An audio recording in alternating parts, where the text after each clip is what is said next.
तर रामराम मंडळी. तर मी शंकर. तर सगळ्यांना गुड मॉर्निंग. तर चला तर आपल्याला जायचं आहे कवठेमंकाळला.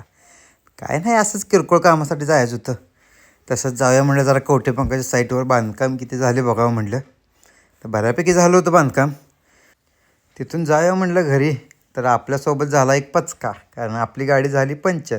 मग काय चालत चालत चालत चालत आलो. पायी चालती पंढरीची वाट म्हणत म्हणत आलो.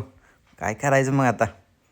तर आली आपली गाडी आपल्याला न्यायला. मग घेतली गाडी आणि चला म्हटलं जाऊया.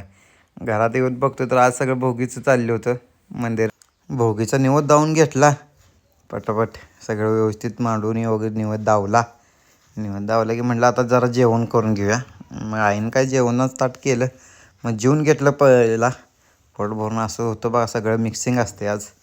जेवण करून झालं, निवांत बसलो मग. तर आजच्या पुरता आपण इथंच थांबूया. उद्या पुन्हा आपण गप्पा मारूया. थँक्यू.